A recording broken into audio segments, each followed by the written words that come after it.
This week for our Prep Focus Challenge, we are talking about something that a lot of people totally overlook. You want to see this.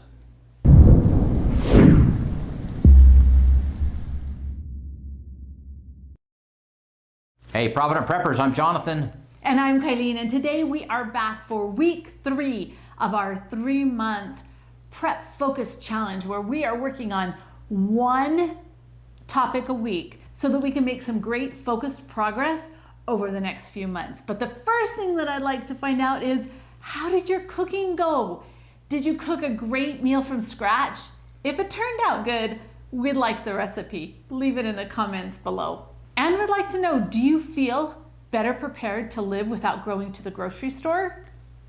It's a great feeling of peace when you have a well-stocked pantry. And now for this week's Prep Challenge, we're talking about sanitation. One of my favorite topics because it's one of the most important topics that most people totally neglect.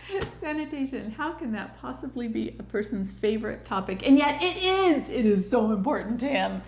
The number one thing on our list this week is to evaluate the sanitation and the personal hygiene needs of the people in your family. Do you need diapers or Depends? Perhaps you need special soaps or lotions like I do. What kind of things do you need? Feminine products? What do you need? And number 2 is toilet paper. You know what happened last time. It doesn't have to happen, and it was kind of silly. Perhaps you want to think about an inexpensive bidet that might kind of alleviate some of those challenges depending on the situation. So, okay, we're going to get a little bit personal here. It might be TMI, but we have a bidet on our master bathroom toilet, and it's not a fancy one. It's just, it squirts out the cold water, but it is seriously amazing. It doesn't require any electricity. You can just hook it up with your regular toilet line, so there's no extra construction. So you don't have to get one of the big expensive ones. You can get just a little simple one, and it will save a lot of toilet paper. So number 3 is make a list of your needs and your target for what you should have for your family. Figure out what that is, whether it's for a month, for 3 months, for a year. I would encourage more on the longer side, but you figure out where you need to get started, make a list so that we can get this done.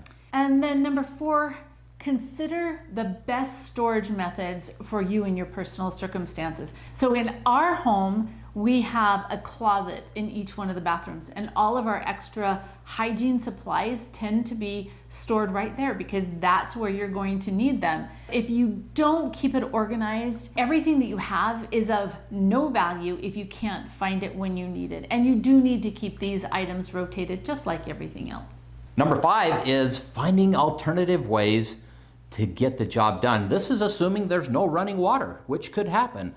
It could also be that you don't have a working sewer. Whatever situation, you need to find some alternatives for getting the job done. Hand washing, showering, disposing of sewage. Not pleasant topics sometimes, but things that we have to think about in order to keep ourselves healthy and safe. For this week's challenge, we just want you to think about it. Watch some different videos or some of the posts that we have, read them, and just think about, okay, what could I do? And let that start taking shape while you make sure that you've got your list of supplies and you know what you need and how you're going to accomplish that, because that's really important that we're going to stock up on that this week and just keep working on the other, okay?